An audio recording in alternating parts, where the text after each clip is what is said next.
Talk on Chair। जी, आप प्रत्याशी भी हैं, यानी कि आने वाले इलेक्शन में प्रत्याशी भी हो सकते हैं क्या? आपने जब अपने क्षेत्र में विजिट करना शुरू किया, देखना शुरू किया, तो सबसे बड़ा समस्या आपको क्या लगा? मैं बिहार में अक्सर ऐसे देखा हूं और बहुत मेरे दोस्त जो हैं, मैंने बहुत लोगों को फेसबुक पे देखता हूं जो विधायक हैं। अक्सर देखता हूं कि वो किसी कार्यक्रम को उद्घाटन में चले गए, किसी दुकान के उद्घाटन में विधायक जी चले गए, या फिर किसी की शादी में अटेंड करने जा रहे हैं तो वो प्रॉपर पोस्ट करते हैं कि मैं फलाने के शादी में शामिल होते हुए मैं देखिए, बिहार के नेताओं में 100% कमी है। हाँ। और यहाँ की जनता में भी कमी है। जब यही बिहार के लोग बिहार से बाहर जाते हैं ना, तो वहां पे किसी भी प्रकार के काम करने के लिए तैयार हो जाते हैं, और बिहार से बाहर जाते ही बिहारी बन जाते हैं। और जैसे बिहार के अंदर आते हैं, राजपूत बन जाते हैं, अवधिया बन जाते हैं, पटेल बन जाते हैं, कुशवाहा बन जाते हैं, गुप्ता बन जाते हैं। मतलब बिहार से बाहर बिहारी, और बिहार के अंदर आते ही जाति का गुमान। हेलो दोस्तों, नमस्कार। मैं हूं आपके साथ नितिन, और हमारे साथ आज खास मेहमान है। इनसे बातचीत करेंगे और आपको बताएंगे कि किस तरीके से इन्होंने अपना एक बेहतरीन काम करना शुरू किया है, यानी कि ये युवाओं से, जनता से जाकर बातचीत कर रहे हैं। इनका नाम है राहुल सिंह कुशवाहा, और ये इनको जो जनता है प्यार से इनको राहुल भैया भी कहता है, राहुल भाई भी कहता है। इन्हीं से बातचीत करेंगे और जानेंगे कि आखिर ये अपने सोसाइटी में, अपने समाज में किस तरीके से समस्या देख रहे हैं और उसको किस तरीके से दूर करने के प्रयास करेंगे। स्वागत है आपका। बहुत बहुत धन्यवाद आपका, और जितने भी आपके दर्शक देख रहे हैं उनको मेरा सादर प्रणाम। जी, आप प्रत्याशी भी हैं, यानी कि आने वाले इलेक्शन में प्रत्याशी भी हो सकते हैं क्या? बिल्कुल बिल्कुल, प्रत्याशी हम लोग हैं, और इस बार बड़हरिया विधानसभा क्षेत्र से हम लोग चुनाव लड़ेंगे। अच्छा, आपने जब अपने क्षेत्र में विजिट करना शुरू किया, देखना शुरू किया, तो सबसे बड़ा समस्या आपको क्या लगा? देखिए, बड़हरिया विधानसभा क्षेत्र का सबसे बड़ी समस्या है कि यहाँ का जो वर्तमान विधायक है, हाँ। वो जनता के बीच है ही नहीं। अच्छा। समस्या तो अलग विषय हो गया। जो कुछ भी जनता की समस्या है, उस समस्या को नेता के पास जनता लेकर कब जाएगी? जब नेता मिलेगा तब। तो यह हमारे विधानसभा का सबसे बड़ा समस्या है कि नेता मिल ही नहीं रहा है। जनता आखिर जाए तो जाए किसके पास? मैं बिहार में अक्सर ऐसे देखा हूं और बहुत मेरे दोस्त जो हैं, मैंने बहुत लोगों को फेसबुक पे देखता हूं जो विधायक हैं। अक्सर देखता हूं कि वो किसी कार्यक्रम को उद्घाटन में चले गए, किसी दुकान के उद्घाटन में विधायक जी चले गए, या फिर किसी की शादी में अटेंड करने जा रहे हैं तो वो प्रॉपर पोस्ट करते हैं कि मैं फलाने के शादी में शामिल होते हुए, मैं फलाने के मुंडन में शामिल होते हुए। तो ऐसा चीजें मैं कभी नहीं देखता यहाँ के विधायक के। प्रॉपर मैं बिहार की बात कर रहा हूँ कि वो कभी कोई विकास की चीजें को बाहर लाते नहीं, या फिर अपने पोस्ट के माध्यम से बताते नहीं। अक्सर ये शादियों में व्यस्त रहते हैं। देखिए, यहाँ के जो वर्तमान विधायक हैं, जितने भी विधायक हैं, उन लोग का सिस्टम है बड़हरिया विधानसभा खास करके विधायक का, कि शादी ब्याह छोड़ दिए, वो जनता के बीच है ही नहीं, और केवल अपने खास खास लोगों के यहाँ ही वो शादी, फंक्शन और सुख दुख में ही शामिल होते हैं। अच्छा। अन्यथा वो जनता का, मतलब विकास का आज तक एक ना रोड मैप डाले हुए हैं, और ना ही किसी प्रकार का क्षेत्र में विकास कार्य का उद्घाटन का डाले हुए हैं। हाँ, दुकान का उद्घाटन का दिख जाएगा, इसमें नो डाउट, लेकिन उन 4 साल हो गया, 4 साल 5 महीना हो गया, लमसम अब 5 महीने चुनाव का बाकी है, लेकिन बड़हरिया विधानसभा क्षेत्र में एक काम नहीं हुआ है साहब। एक काम जो बोला जाता है ना, एक काम नहीं हुआ है। अच्छा, ये बताइए कि बड़हरिया में आप अक्सर घूमते रहते हैं, मैं देखता हूँ काफी आप लोगों के बीच में जाते रहते हैं, तो बड़हरिया के जो लोग हैं, सीवान की जो जनता है, उनके मन में क्या चल रहा है अब की बार? देखिए, बड़हरिया विधानसभा क्षेत्र की जनता अब की बार निश्चित रूप से मूड बना चुकी है, और बड़हरिया की जनता का दिमाग में फिट हो चुका है कि बड़हरिया विधानसभा क्षेत्र का ही बेटा अब की बार बड़हरिया का विधायक बनेगा, क्योंकि जो वर्तमान का भी जो विधायक है, विधानसभा क्षेत्र से बाहर के है। बड़हरिया को अब चाहिए बड़हरिया का बेटा, जो उनके सुख दुख में शामिल हो सके, जब भी उनको जरूरत हो उनके लिए खड़ा हो सके, उनकी समस्याओं के लिए लड़ सके, ऐसा विधायक चाहिए बड़हरिया के लोगों को। तो क्या आपकी नजर से विकास नहीं हुआ है वहां के लोगों की? बड़हरिया विधानसभा क्षेत्र में सर कुछ हुआ ही नहीं है। हाँ, 15-20 सालों में विकास तो जरूर हुआ है, लेकिन लोगों का खुद का घर बन गया है। कुछ लोग जो बेरोजगार थे वो जाकर बाहर कमाना चालू कर दिए हैं, लेकिन ना ही यहाँ पे एक रोजगार है और ना ही लोगों को किसी प्रकार की सुविधा है। चलिए, हम युवा हैं और हम लोगों को ऐसे देखते रहते हैं कि जो युवा हैं या फिर कोई भी लोग हैं, अक्सर रोजगार के लिए बिहार से बाहर जाना होता है, शिक्षा के लिए बिहार से बाहर जाना होता है, हेल्थ सेक्टर के लिए वो भी बिहार से बाहर जाना पड़ता है। क्या लगता है आपको कि किस चीज में कमी है? बिहार की नेताओं में कमी है, या बिहार की जनता में कमी है, या फिर बिहार में ऐसा डेमोग्राफी की कमी रह गई है कि जो विकास ही नहीं हो पा रही है?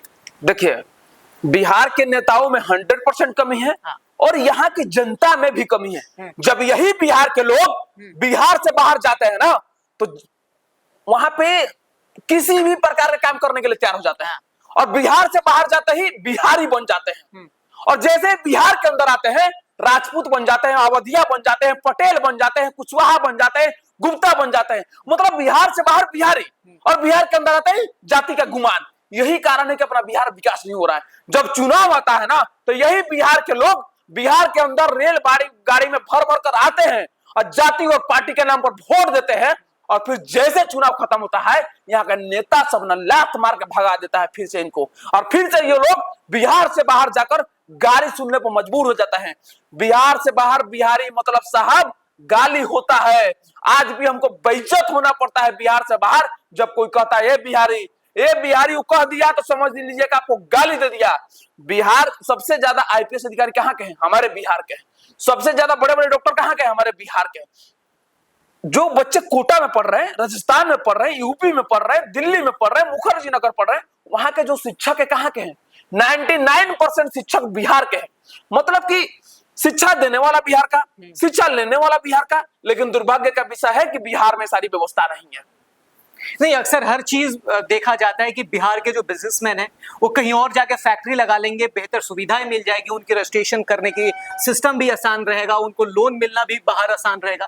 लेकिन बिहार में ना रोजगार है, ना बिजनेसमैन कोई आ पाता है, और कोई बिजनेसमैन खड़ा भी होता है तो क्या उनको पॉलिटिकल पार्टियां ऐसे परेशान करती है, या फिर बिहार में जो एक गुंडागर्दी कहा जाता है? ये तो सच्चाई है। यहाँ पर कोई बाहरी फैक्ट्री लगाने आता है तो फैक्ट्री तो बाद में लगेगा साहब, पहले आपको रंगदारी देना पड़ेगा, और रंगदारी नहीं दीजिएगा दूसरे दिन आपको बोरिया बिस्तर बांधना पड़ेगा।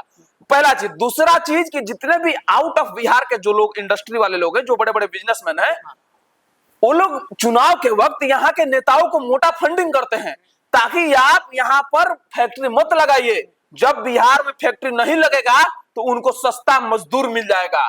यही कारण है कि बिहार में फैक्ट्री नहीं लगेगा। जिस दिन बिहार में फैक्ट्री लग गया ना, बिहार के जितने भी बाहर फैक्ट्री है ना, आधे से अधिक फैक्ट्रियां बंद हो जाएंगी, क्योंकि उनको सस्ता मजदूर मिल जाता है। 10 से 15 हजार के एवरेज से कमाने वाले लोग 99% बिहार से बाहर जाते हैं। अच्छा, बिहारी लोग जब बाहर भी जाते हैं तो तमिलनाडु का इश्यू आपने देखा, वहां हिंदी का विरोध किया गया। फिर महाराष्ट्र में जब भी आप जाएंगे, ऐसा वीडियो उधर से भी मिलता है कि हिंदी लोगों का विरोध करना। हिंदी के मतलब कि आप समझ जाइए कि यूपी, बिहार, मध्य प्रदेश, झारखंड, ऐसे लोगों का विरोध किया जाता है। साहब बस तो ये क्या राजनीतिक पार्टियां जो है वहां वो सपोर्ट नहीं कर पाती? देखिए, केंद्र में तो मोदी जी की सरकार है। हाँ। देखिए कितना सुंदर बात है। मोदी जी जब बिहार में आते हैं तो भाषण देते हैं कि 5 किलो अनाज भाइयों बहनों मिल रहा है ना। यही मोदी जी जब गुजरात में भाषण देते हैं ना, तो वहां कहते हैं कि हम आप लोगों के लिए बुलेट ट्रेन चलवा रहे हैं, बड़ा बड़ा इंडस्ट्री बैठा रहे हैं, बड़ा बड़ा स्टेडियम बैठा रहे हैं, बड़ा बड़ा रेलवे स्टेशन बैठा रहे हैं। लेकिन बिहार में आते हैं तो लॉलीपॉप दे देते हैं कि 5 किलो अनाज मिल रहा है ना। और जिस क्षेत्र में जाएंगे कहेंगे कि अगली बार आएंगे तो हम इसी चीनी मिल का चाय पियेंगे और इसी चीनी से हम चाय पीकर जाएंगे। और जब जैसे जाते हैं चुनाव खत्म, फिर वादा भूल जाते हैं। क्या ये बात आप मोतिहारी के लिए कह रहे हैं कि हर जगह है? अरे साहब, मोतिहारी दूर का बात है, हमारे विधानसभा में आंखों के सामने विधायक का चीनी मिल काट कर बेच दिया गया और नेता यहाँ का देखते रह गया। रो दिया गया वहां का किसान कि हमारा बर्बाद हो गया, हमारे आंखों के सामने चीनी मिल। आज तक उनकी जमीनों के पैसा तक नहीं मिला साहब। आज भी बड़हरिया के लोग तरस रहे हैं कि उस जमीन के अंदर जो मेरा पैसा लगा था, मेरा जमीन है, उसका मुआवजा मिल गया, लेकिन आज तक नहीं मिला। अच्छा, ये बताइए कि आप मोदी जी की बात कह रहे हैं कि अगर आपको बीजेपी से टिकट मिलेगा तो क्या आप लड़ेंगे या बढ़ेंगे कैसे? देखिए, पार्टी हम लोग मेहनत कर रहे हैं, हम किसी पार्टी के भरोसे नहीं है, हम जनता के भरोसे हैं। पार्टी जितनी भी पार्टियां हैं अभी 1-2 महीना में अपना सर्वे करना चालू करेगी। पार्टी को लगेगा कि मैं बेहतर कैंडिडेट हो सकता हूं तो पार्टी मुझे टिकट देगी, तो मैं निश्चित रूप से कार्य करने का काम करूंगा। तो फिर मोदी जी वहां पसंद आने लगेंगे? वहां मोदी जी की बात नहीं है, यहाँ बात है क्षेत्रीय नेता की। मोदी जी गुजरात में काम कर रहे हैं, कहीं ना कहीं वहां का विधायक सब सांसद जो भी है वहां पर जो बोल रहा हो रहा है। क्षेत्र का जो नेता है, जब तक क्षेत्र के विकास को, जो क्या उनके क्षेत्र में समस्या है, उसको लिख कर वहां नहीं पहुंचाएगा तो क्षेत्र में कैसे काम होगा साहब? मोदी जी जन जन घर घर तो घूम के समस्या देखेंगे नहीं। नीतीश कुमार, बिहार की सरकार है साहब, बिहार की सरकार ऐसी ऐसी योजना लाती है धरातल पर ना, जिसको काम अगर हो धरातल पर तो बिहार अपना ऐसे ही विकास कर जाएगा। लेकिन समस्या यह है कि यहाँ पर धरातल पर कोई काम होता ही नहीं है। अभी आप जहां शूट कर रहे हैं ये चीज, आप मुख्यमंत्री उद्यमी योजना के तहत ये बना हुआ है। बहुत लोगों को पता भी नहीं है कि सरकार के द्वारा 10 लाख रुपए रोजगार करने के लिए मिलता है, जिसमें से 5 लाख रुपए माफ हो जाता है। ये नीतीश कुमार घूम घूम कर थोड़ी बताएंगे साहब, ये स्थानीय विधायक का कार्य है, लेकिन स्थानीय विधायक को तो कुछ पता ही नहीं है। तो लाजमी ये क्षेत्र का नेता जब तक एक्टिव नहीं होगा तब तक क्षेत्र में विकास नहीं होगा। अच्छा, राहुल भाई को किस पार्टी से देख सकते हैं इस बार विधानसभा में, किस पार्टी से आप लड़ते नजर आएंगे? ये तो आने वाला वक्त ही बताएगा। बाकी मैं जनता के बीच जा रहा हूं, जनता के लिए कार्य कर रहा हूं, जनता के सुख दुख में शामिल हो रहा हूं और मैं जनता के दम पर ही चुनाव लड़ूंगा। अच्छा, आपके पास रोड मैप क्या है जनता के लिए? क्या आपने तैयार किया है कि क्या करेंगे और क्या आपके नजर में सबसे पहला काम? देखिए, हम लोग यहाँ पर 5 काम करेंगे ऐसे जो कि हमारे बढ़िया विधानसभा क्षेत्र को बहुत आगे लेकर जाएगा। हम लोग 5000 युवाओं को डायरेक्ट और इनडायरेक्ट रूप से छोटा मोटा लघु उद्योग लगाकर रोजगार देंगे।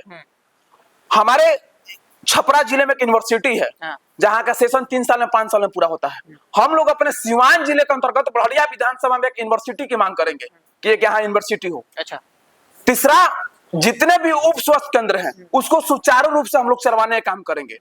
हर एक पंचायत में 400 मीटर का रनिंग ट्रैक बनवाएंगे जहां फिजिकल की तैयारी करने वाले बच्चे आसानी से दौड़ सकेंगे और बड़े बुजुर्ग वहां सुबह शाम टहल सकेंगे। और किसानों के लिए हर एक हम लोग ब्लॉक स्तर पर प्रशिक्षण केंद्र खोलेंगे जहां पर उन्हें हर एक प्रकार की खेती करने में हर एक प्रकार की सुविधा दी जाएगी।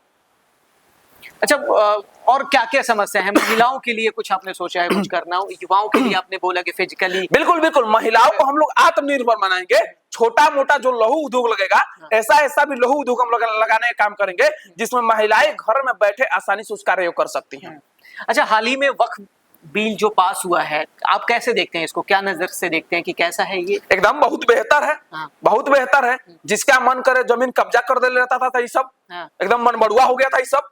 जिसका मन करे तुरंत जमीन पर बोर्ड गाड़ देता था सब कि हमारा प्रॉपर्टी है। ये कतई बर्दाश्त नहीं किया जाएगा। एकदम बिल्कुल मतलब सारा का सारा गलत होता था।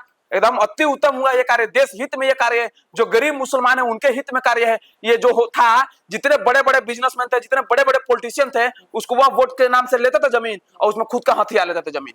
अच्छा, इसमें आरजेडी के नेता भी कुछ इस बिल को विरोध करने में थे, ओवैसी भी थे और टीएमसी की जो पार्टी है बंगाल की, ये भी है। और हाल ही में बंगाल में मुर्शिदाबाद में वहां के कुछ हिंदुओं को पलायन करने की वीडियोस भी आ रहे हैं जहां पे उन लोगों के साथ दुर्व्यवहार किया जा रहा है। तो क्या देखते हैं कि बंगाल में ऐसी हालत क्यों हुई? देखिए, जहां भी उनकी जनसंख्या ज्यादा है इस प्रकार की समस्या देखने को मिल रही है। कुछ लोग को कश्मीर फाइल जो पिक्चर आया हम लोग का भी, कुछ लोगों को गलत लग रहा था, स्क्रिप्टेड लग रहा था। जिन लोगों को गलत लग रहा था ना साहब, आप एक बार बंगाल फाइल लाइव चल रहा है, आप देख सकते हैं।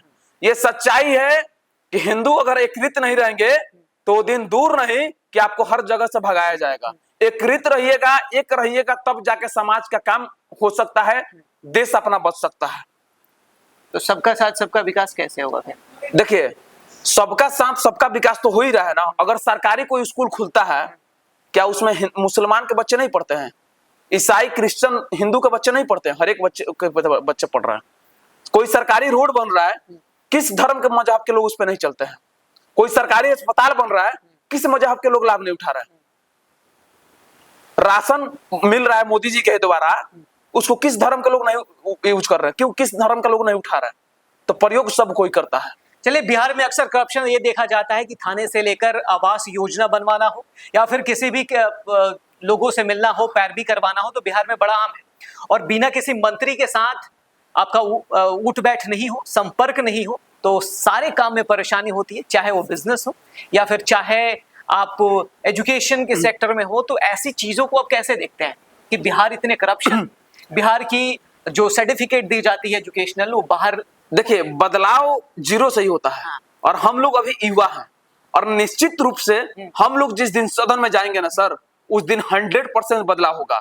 आप थाने की बात कर रहे हैं ना, यहाँ पर थाने में पासपोर्ट जो इंक्वायरी होता है ना, पासपोर्ट इंक्वायरी में तो गरीब तत्पर के ही लोग जाते हैं जिनको यहाँ रोजगार नहीं मिल रहा, आउट ऑफ इंडिया जाकर कमाने की सोच रहे हैं। पासपोर्ट इंक्वायरी के लिए 1500 से 2000 रुपया घूस लिया जाता है। उसके बिना पासपोर्ट इंक्वायरी नहीं होता है। कौन से थाने में? सब थाने में, जिले का हर एक थाने, पूरे बिहार का हर एक थाने में। किस थाने में नहीं लिया जाता है? हर एक थाने में लिया जाता है। गरीब किसान वर्ग के जो लोग हैं साहब, जब जमीन दाखिल खारिज कराने ब्लॉक में जाते हैं ना, तो सीईओ के द्वारा वहां घूस लिया जाता है। बिना घूस लिए जमीन दाखिल खारिज भी नहीं होता है। मैं बड़हरिया के जनता से वादा करता हूं, जिस दिन मैं सत्ता में बैठ गया ना, दो ब्लॉक है, बड़हरिया ब्लॉक और पचरुखी ब्लॉक के 200 कदम पर मेरा कार्यालय होगा।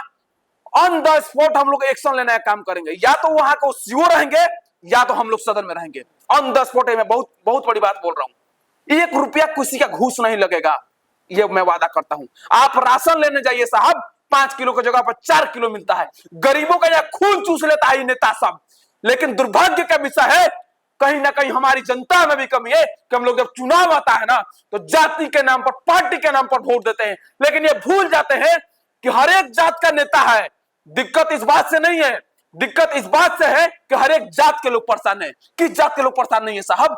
बिहार में हर एक जात के लोग परेशान है। लेकिन फिर भी लोग, चुनाव आता है तो जितना जात के नेता है सब ना, केवल जाति जाति कार्ड खेलता है सब। मैं जनता से निवेदन करता हूं, जो भी जाति के नेता जात के नाम पर वोट मांगने की अपील करता है, चाहे किसी को देने की अपील करता है ना, उसे पूछिए आप कि हम रउरे जात के बानी, हमार बेटी गरीबी होकर ब्याह करवा दी, हमार बेटा बेरोजगार होकर नौकरी लगवा दी, तब मानेंगे कि जाति के लिए कार्य हो रहा है। अच्छा, ये बताइए कि आप जिस तरीके से बात कर रहे हैं, आपको लगता है कि अगर विधानसभा में बैठेंगे तो जो विधायक जी का इतना फंड मिलता है, फंड मतलब सैलरी, उनको बाहर जाने का ट्रिप, उनके गाड़ी का खर्चा, उनके बॉडीगार्ड का खर्चा, आप छोड़ देंगे? मैं मतलब मेरा जो खुद का मतलब महीना आता भी है ना, वो मैं टोटल के टोटल जनता के बीच में खर्चा कर दूंगा। मैं टोटल के टोटल जनता के बीच में खर्चा कर दूंगा। मैं पिछले 5 साल से 7 साल से जनता के बीच में कंटिन्यू लगा हूं। देखिए, अगर मुझे खुद के लिए कुछ करना होता ना, तो मैं 5 साल में 1 करोड़ रुपया कमा के शांत हो जाता। लाजिमी है कि जो मेहनत मैं जनता के बीच कर रहा हूँ, लोगों के बीच में जा रहा हूँ, अगर किसी बिजनेस में कर लूं, कोई कुछ भी करूं, मेहनत करूं, तो 1-2 करोड़ रुपया कमा ही सकता हूँ आसानी से। उतना तो भगवान ने बुद्धि दिया हुआ है। लेकिन हम लोग जनता के बीच में जा रहा है, अपना खून पसीना हर कुछ लगा रहे हैं। मेरे पास रुपया पैसा नहीं है, हम लोग बहुत मध्य प्रभाग से आते हैं। मैं जनता के पैसे से ही जनता के बीच में घूमता हूँ। मेरे पास पैसा नहीं है, मेरे पास पैसा है ही नहीं, मैं जनता के पैसे से ही चल रहा हूँ। तो लाजिमी है कि मैं जनता के लिए ही कुछ करना चाहता हूँ, इसलिए सदन जाना चाहता हूँ। आखिरी मैसेज दे दीजिए हमारे जनता को, और खासकर बड़हरिया के जो जनता है, सीवान के, उनको आप क्या कहना चाहते हैं? इसी बात के साथ हम आज देखिए, बड़हरिया विधानसभा क्षेत्र के समस्त सम्मानित जनता को हाथ जोड़ कर विनती करते हैं कि एक बार आप एक नौजवान को मौका दीजिए, जाति और पार्टी से ऊपर उठकर मौका दीजिए। आपको लगता है कि मुझसे बेहतर और मुझसे ज्यादा समय से आपके बीच में रहने वाला कोई युवा है, तो आप उसको मौका दीजिए। युवा आएगा तो निश्चित रूप से क्षेत्र का विकास होगा और वो ज्यादा दुगनी रफ्तार से मेहनत करेगा और आपके लिए कार्य होगा। Talk on Share.